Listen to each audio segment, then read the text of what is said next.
하나님의 말씀은 출애굽기 20장 4절 말씀입니다. 너를 위하여 새긴 우상을 만들지 말고 또 위로 하늘에 있는 것이나 아래로 땅에 있는 것이나 땅 아래 물속에 있는 것에 어떤 형상도 만들지 말며. 아멘. 오늘 우리가 이계명을 같이 한번 묵상을 해봅니다. 너를 위하여 새긴 우상을 만들지 말고 어떤 형상도 만들지 말며 그것들에게 절하지 말고 그것들을 섬기지 말라. 하나님이 우상을 만들지 말라 말씀하셨습니다. 이 계명을 지키려면 사람들 안에서 우상을 왜 만드는지, 또 우상이 우리 안에서 어떤 식으로 작동을 하게 되는지 이것을 먼저 좀 들여다볼 필요가 있습니다. 이 계명에 우상을 만들지 말라 그러면 우리가 요즘은 우리가 우상을 만드나 이런 생각을 할 수가 있죠. 원래 고대에 사람들이 아직 깨어있지 않았을 때는 사람들이 살고 있는 이 외적 환경 전체가 염려와 두려움을 가져다 주는 것들이었습니다. 특히 이 자연 세계 속에서 인간을 두렵게 하고 공포스럽게 하는 것들이 굉장히 많았지요. 자연을 보면서 두려워하는 것은 자연적인 것이 아니고 죄의 결과물로 오는 것입니다. 어쨌든 사람들이 자연을 보면서 두려워했습니다. 그러니까 자신들이 두렵도록 만들어주는 그 어떤 것들을 형상으로 만들어서 거기에 절하고 섬기기 시작했어요. 그래서 힘이 있는 곰이라든지 코끼리라든지 사자의 형상을 집 가까이에 있는 어떤 곳에 놓고 섬기고 거기에 절하기 시작했습니다. 섬기고 절하면 거기에 종속되는 것 같지만 장점이 한 가지 있습니다. 내가 거기에 절하게 됨으로써 이제부터는 그것이 나를 살펴주고 돌봐주고 내 생존을 담보해 준다고 느꼈기 때문입니다. 그래서 사람들 안에 이 형상이라는 것이 생기기 시작했습니다.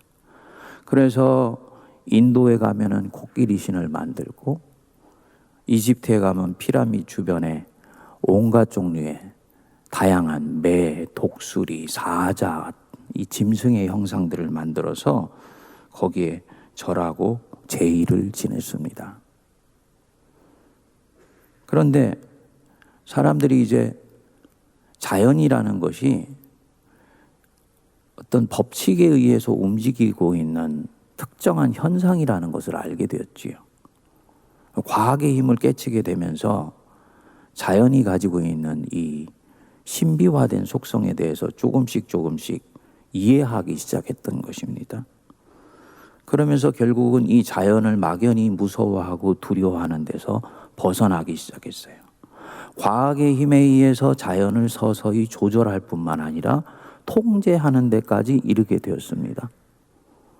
물이 무서워서 물에 있는 신을 섬겼던 사람들이 댐을 만들게 되니까 홍수를 통제하고 가뭄을 통제하기 시작했지요. 비바람을 가져다 주는 구름을 섬기던 사람들이 더 이상 그런 것들을 신으로 여기지 않아도 되게 된 것입니다. 무엇을 얘기를 하는 것일까요? 자연이 가지고 있는 이 힘, 파괴력, 사람들의 생존을 좌지우지할 수 있다고 생각했던 이 능력이 실상은 하나의 현상에 불과하기 때문에 이것은 얼마든지 과학을 이해하게 되면 조절하고 통제할 수 있다는 것을 깨우치게 된 것입니다. 그래서 실제로 자연의 힘이 가지고 있는 막연한 어떤 환상이 과학의 힘에 의해서 물리쳐지게 된 것입니다.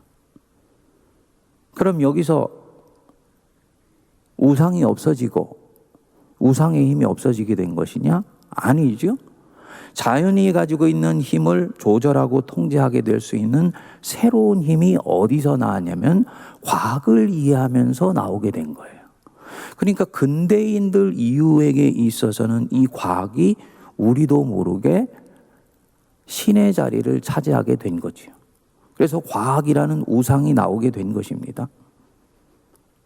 사람들이 늘 조바심하고 두려워하고 염려하고 불안하게 되었는데 이것이 그냥 막연하게 온 것이 아니라 우리 사람 속에 있는 심리적인 메커니즘들을 이해하면 얼마든지 이 두려움과 염려들을 극복하고 위로와 평안을 가져다 줄 수 있다라고 생각하게 되었습니다.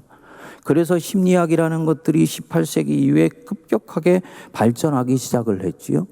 그러면서 이것이 결국은 일정 정도 상담이라든지 여러 가지 심리요법에 의해서 통제되기 시작하면서 마음의 평안과 위로를 갖게 되게 되었습니다. 문제는 무엇이냐?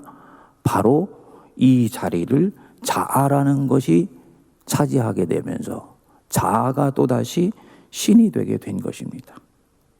다시 말씀을 드리면 우상을 만들지 말라라고 했을 때 이 사람들이 우상을 만드는 이유는 명료했던 거지요. 그것이 우상이건 아니면 일계명에서 얘기했던 다른 신이건 간에 그것은 나에게 위로를 가져다 주고 평안을 주며 나를 축복하고 내게 만족을 주는 거예요. 그것을 위해서 우상을 만들었었습니다. 그 형상이 나를 더 이상 얽어매지 못한다는 것을 알았을 때 그것을 옆으로 밀쳐버렸는데 그 밀쳐버린 빈자리를 또다시 위로와 평안과 축복과 만족을 주는 그 무엇으로 대처하게 되는 것입니다. 그것이 바로 우상입니다. 하나님만이 우리에게 위로와 평안과 참된 축복과 만족을 주실 수 있는 분인데 하나님이 아닌 다른 것에서 이 위로와 만족과 축복과 그리고 평안을 얻을 수 있다고 생각하여서 시도하는 우리 안에 있는 모든 노력들, 이것은 다 우상이라고 얘기를 할 수가 있는 것이지요. 이렇게 보면 20장 4절의 우상은 분명히 크레이븐 이미지, 즉 색인 우상, 눈에 보이는 우상, 유형의 우상입니다만 우상이 가지고 있는 특징을 생각해 보면 우상은 유형의 우상만 있는 것이 아니고 무형의 우상이 대단히 많을 수 있다는 것을 보여주는 것입니다. 그리고 현대에 오면 올수록 유형의 우상이 무형의 우상으로 자꾸 대처되어 가고 있는 거예요. 그래서 유형의 우상은 우리가 얼마든지 분별하여서 거기에 절하지 않을 수 있지요. 무형의 우상은 내 속에 들어와 있습니다. 문화 속에서 작동을 합니다. 이념 속에서 움직입니다. 심지어는 내 속에 들어와 있으면서 나의 의식과 무의식까지를 장악할 수 있는 거예요.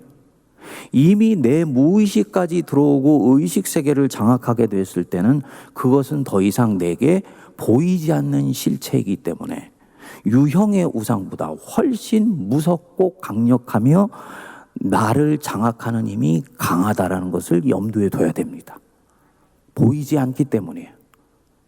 굳이 표현을 한다면 내 세포까지도 들어와 있는 것이다 라고 볼 수가 있는 거지요. 그래서 이 현대 우리가 만들어 놓고 있는 우상이라는 것은 정말 영적으로 깨어서 분별하지 않으면 이게 내게 우상인지 아닌지 판별이 되지 않는 정도까지 되어 있는 것입니다. 무엇을 말하는 것일까요? 두 번째 계명인 너를 위해 새긴 우상을 만들지 말라, 이 말씀은 현대인들은 더 이상 조상들에게 가서 조상신 섬기면서 제사 지내고 동네 앞에 있는 성황당의 나무에 가서 절하지 않기 때문에 이 우상이 없어진 것이고 이 이계명이 약화된 것이 아니고 오히려 이 우상은 훨씬 내재화되고 내면화되고 심지어는 영적인 현상으로까지 나타나서 더 교묘해졌다라는 것을 말하는 것입니다. 반복해서 말씀을 드리지만 나를 위로하고 평안을 주며 내 인생에 복을 내리고 만족을 줄 수 있다고 말하는 모든 것, 하나님 외의 이 모든 것들은 전부 우상인 것입니다. 그것이 유형이건 무형이건 상관이 없어요. 무서운 것은 이것이 내면화되어 있기 때문에 내가 잘 분별하기가 쉽지 않다는 것입니다. 대표적인 것들이 맘모니즘이라고 얘기할 수 있는 거죠. 이미 이 루터는 자신의 대요리 문답에서 우상은 보이는 형상만이 아니라는 것을 인식하고 있었어요. 그래서 대요리 문답에서 루터는 말하기를 사람이 만든 개념들이나 이념들은 얼마든지 우상으로서 작동할 수 있다고 보았습니다. 우상이라는 건 결국 사람이 하나님 외에 신뢰해서 하나님과 어깨를 나란히 두도록 만드는 것들이 다 우상인데, 소위 사람들 안에 문화로 작동하는 모든 개념들이나 이념들은 얼마든지 하나님의 자리를 차지할 수 있다고 본 거지요. 현대에 있어서 결국은 이 과학의 힘이 만들어낸 물질주의, 성경으로 얘기하면 맘모니즘이 우상의 자리를 갖고 있는 거예요. 그러면서 사람들에게 풍요와 행복과 쾌락을 제공해 줄 수 있다고 약속을 합니다. 그리고 우리를 그쪽으로 몰고 갑니다. 끝없이 풍요롭고 끝없이 더 물질적으로 넉넉한 것을 추구하는 거예요. 사람은 얼마나 가지면 만족할 수 있습니까? 톨스토이의 소설에 보면은 사람은요, 아무리 많이 가져도 만족할 수가 없는 존재라는 거예요. 그 결국은 어떻게 됐느냐? 하나님이 은총의 질서 속에서 만들어낸 인간의 영역과 자연의 영역이 있는데, 자연이 자연으로서 자신들의 생존을 보장받아야 되는 그 영역까지도 집요하게 침탈해 나가게 되면서 오늘날과 같은 이 생존의 위기, 생태계의 위기까지를 만들어낸 것입니다. 요거는 맘모니즘이라는, 물질주의라는 바로 이 우상을 지금 이 문명이 섬기게 되면서 나타난 현상입니다. 속상하고 안타까운 것은 무엇이겠습니까?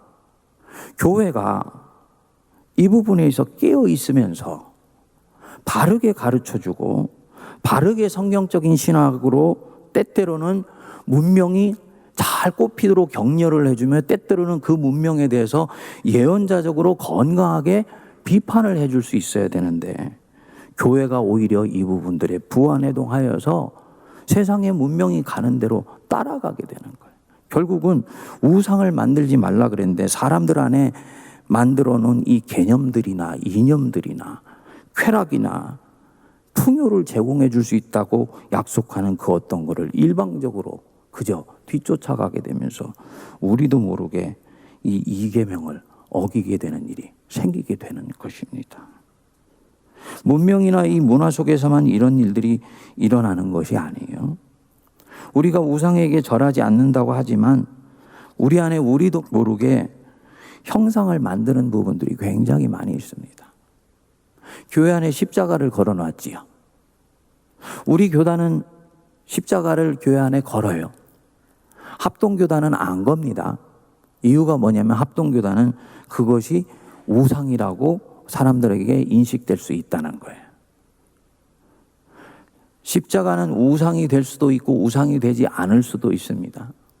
내가 십자가를 바라보면서 저 십자가를 통해서 하나님이 나를 얼마나 사랑하시는지를 내가 깨닫고 그분의 사랑에 감동하게 된다면 이 십자가는 신앙에서 좋은 것입니다. 반면에 이 십자가를 신비화하거나 주술화하거나 여기에 어떤 신비적인 능력이 있다라고 여기면서 조금씩 받들기 시작하는 일들이 생기게 되면은 십자가는 우상이 되는 거예요. 그래서 성도들의 가슴 속에 하나님에 대한 사랑은 쩔쩔 끓어오르지 않는데 십자가만 손에 붙들고 있으면 주님의 사랑을 내가 담보하고 있다라고 여기게 되는 것. 이게 전형적인 우상화 현상인 것입니다. 루터와 칼빈이 종교개혁을 하면서 중세 성찬에 대해서 아주 못마땅해했습니다. 이유가 있어요. 개혁자들이 볼 때는 이미 성찬 자체가 우상화되어 있다고 본 것입니다. 세상에서는 하나님 백성들이 하나님의 뜻과 전혀 무관하게 사는데 그리고 그 무관하게 살고 있는 자기 자신의 모습들에 대해서 무엇이 잘못됐다라고도 생각지 않는데 교회 와서 주일날 사제가 입에 넣어주는 떡과 포도주를 먹으면 하나님이 내 죄를 용서하시고 떡과 포도주를 통해서 나와 하나님이 연합된다라고 생각해 버렸던 거예요. 전형적인 주술화예요. 바로 그렇게 작동하는 순간, 즉 주님과 상관없이 하나님이 우리에게 주님을 만나는 매개체로 준 어떤 것들이 하나님의 자리를 대처하는 것처럼 공동체 안에서 작동하기 시작할 때 그거는 우상이 되는 것입니다. 이해가 되시지요?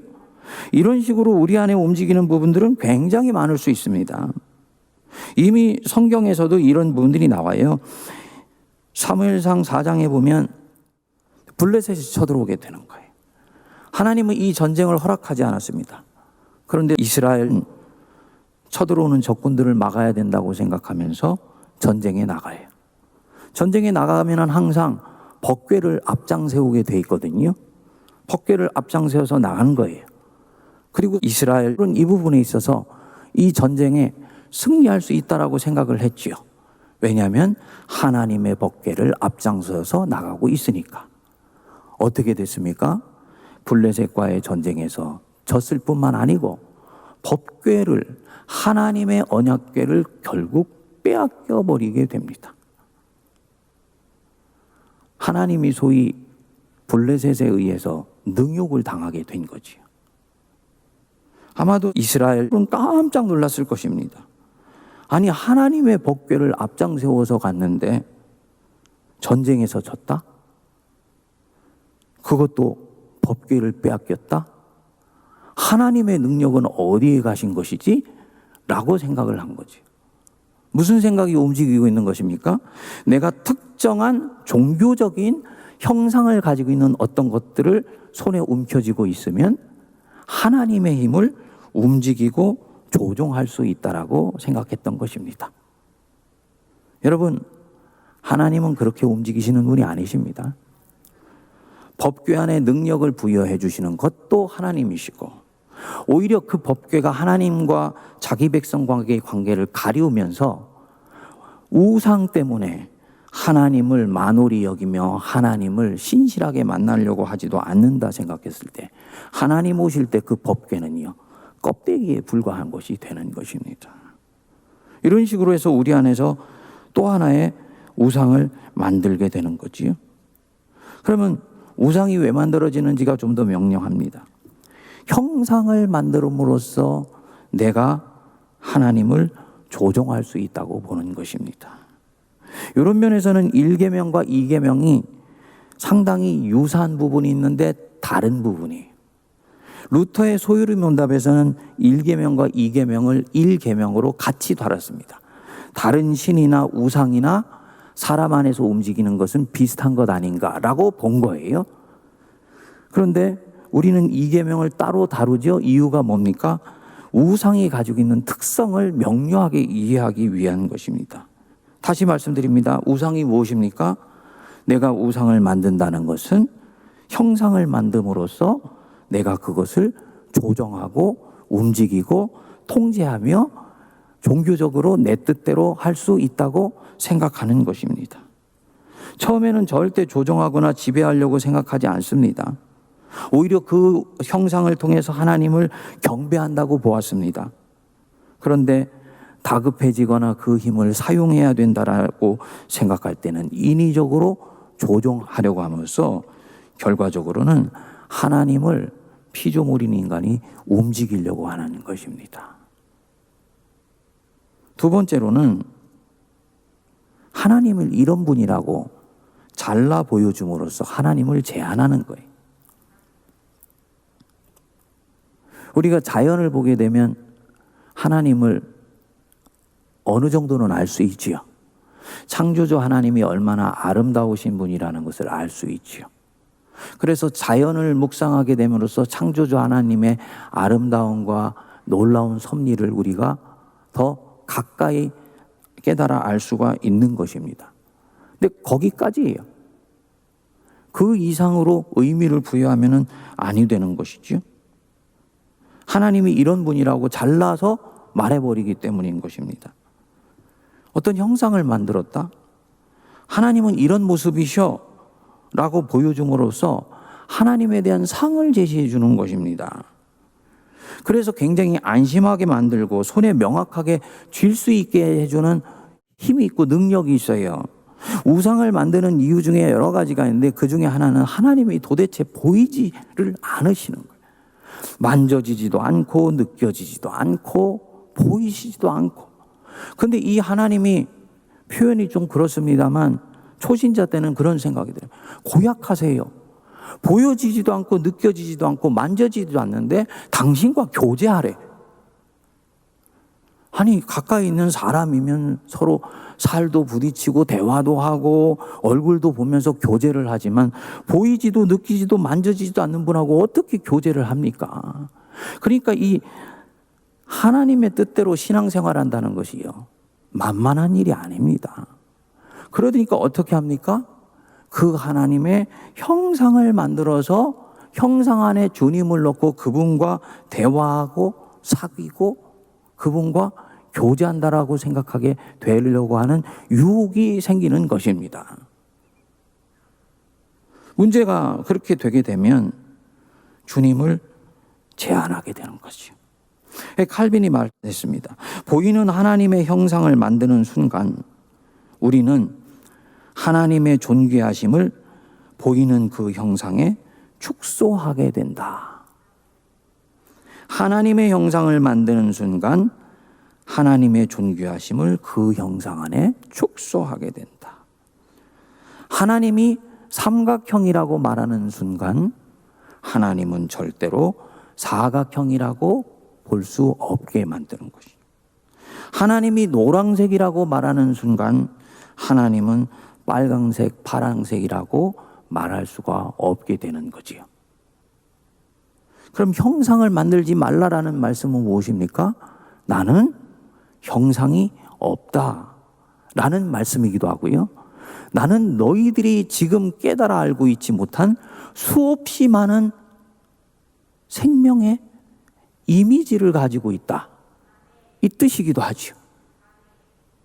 하나님을 특정한 형상 속에 딱 집어넣는 순간 나는 주님을 거기에 제한하게 되는 거예요. 어저께 하나님의 부성성 얘기를 했지요? 하나님을 아버지라고 부르지요? 그럼 하나님은 정말 아버지이시기만 합니까? 어머님이시기도 해요. 하나님의 속성이라는 것은 아버지라는 이미지 속에 우리가 쓰는 이 언어 속에 절대로 다 담기지 않습니다. 그러니까 주님이 어떤 분인지를 아는 사람은 아버지라는 이미지에 절대로 만족하고 제한되지 않으며 끊임없이 내 자신을 개방하여서 주님이 나를 부르시는 날까지 계속해서 하나님을 탐구해야 됩니다. 이게 성도의 바른 자세고 주님을 알아가는 거예요. 하나님을 아는 것과 믿는 것의 하나가 되어 그리스도의 장성한 분량이 충만한 데까지 이르러야 된다. 하나님을 아는 만큼 나를 알게 되고 나를 아는 만큼 하나님을 바르게 섬기게 되는데 사람의 마음이라는 것이 연약해서 주님을 틀 안에 딱 넣고 하나님을 제한하고 싶은 거지요. 여러분 이거 유혹입니다. 신앙생활하면서 이런 유혹들이 우리 안에 자주 찾아옵니다. 근데 우상을 만드는 또 다른 이유가 있어요. 만족을 얻기를 원해. 근데 만족이라는 것은 육체적인 만족도 있고 정신적인 만족도 있고 영적 만족이 있지 않습니까? 육체적인 만족은 초등신앙을 벗어나면 그 먹고 사는 것 주님이 책임져 주신다는 거 알기 때문에 거기에 매인받는 데서 조금씩 풀려나요. 하나님이 나를 애굽 땅 종되었던 집에서 인도해낸 하나님이라는 거 알기 때문에 육체적인 생존을 위해서 우상을 만드는 그런 유혹은 벗어나게 됩니다. 근데 영적인 만족으로 나가야 되는데 영적인 만족은 이게 만만한 게 아니거든요. 보이지 않는 하나님과 교제하고 사귀면서 주님이 주시는 섬세한 음성에 귀를 기울이고 그 들리지 않는 음성을 붙들고 하나님 뜻대로 산다는 게 쉬운 것이 아니지 않습니까? 그러니까 영적인 만족은 멀리 있는 것 같아. 그러니까 정신적인 만족을 성도들이 찾아 나갑니다. 이 정신적인 만족이라는 게 바로 뭐냐면은 어떤 가치를 쫓아가고 어떤 이념을 쫓아가는 것입니다. 그러다 보니까 성도들이 그리스도의 사람이면서 세상이 나에게 제공해주는 그럴싸해 보이는 정치 이념, 문화들, 여러 가지 현상들을 쫓아가는 거예요. 철학을 쫓아가는 것들도 바로 이와 같은 현상들입니다. 그것이 매개체가 되게 하는 데까지는 모든 것은 다 좋습니다. 하나님을 온전히 알도록 인도해 주는 정도로까지는 다 좋아요. 근데 우상은 뭡니까? 어느 순간 그것이 하나님의 자리를 대처해 버리는 것입니다.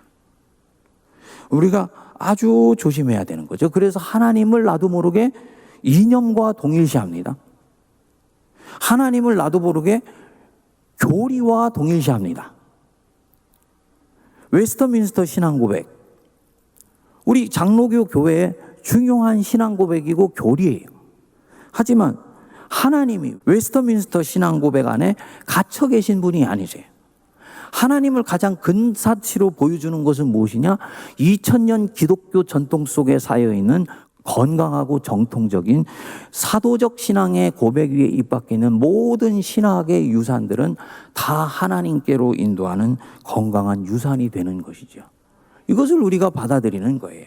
그래서 이 부분들을 사실은 이 초대 선교사인 언더우드는 상당히 현대의 사람이 아니지만 깨우쳐 있었어요. 그래서 다른 선교사보다도 에큐메니칼이라는 것을 유독 강조했던 것입니다. 단순히 에큐메니칼이라는 것은 교회 연합과 일치만을 얘기하는 것이 아니죠. 연합과 일치를 가져오려면요, 각각이 뿌리 내리고 있는 자신들의 교리에 대해서 일정 정도는 수용해 준다. 즉 성경적인 신학의 바탕에 있는 교리들은 수용해 준다라는 것을 전제로 하는 것입니다. 우리 세문안교가 바로 이 전통 위에 서 있는 거예요. 루터 칼빈의 건강한 개혁주의 전통과 에큐메니칼 정신과 그 사조 위에 딱 서 있는 것입니다. 이 부분에서는 우리 성도님들이 자부심을 느낄 수 있어야 됩니다. 뭘 말씀을 드리는 것이냐? 어떤 경우에도 보이는 것이건 보이지 않는 것이건 형상을 만들지 않는다. 유형의 우상과 무형의 우상을 끊임없이 제거하여 나간다. 그리고 보이지 않지만 살아계신, 어떻게 보면 미지의 하나님같이 보이는 그분을 끊임없이 탐구하며 알아가며 만나가며 사귀어가면서 나 자신을 주님 가까이로 끊임없이 가져가려고 주님이 우상을 제안한 것입니다. 만만한 계명이 아닌 거죠, 이게요. 이게 여러 가지 유혹에 의해서 우리에게 오는 것이기 때문에. 우리 성도님들, 오늘 전한 말씀을 좀 오늘 시간이 되시면 다시 한번 유튜브에서 잘 이렇게 새겨보시면서 내 안에 혹시 새겨져 있는 우상이 있는지 다시 살펴보시고, 우상을 만들지 말며 절하지 말며 그것에 섬기지 말라. 오직 마음을 다하고 정성을 다하고 뜻을 다해서 보이지 않고 느껴지지 않고 만져지지 않지만 살아계신 하나님을 경배하며 그분을 섬기라. 이 말씀에 순종하는 우리가 되기를 바랍니다.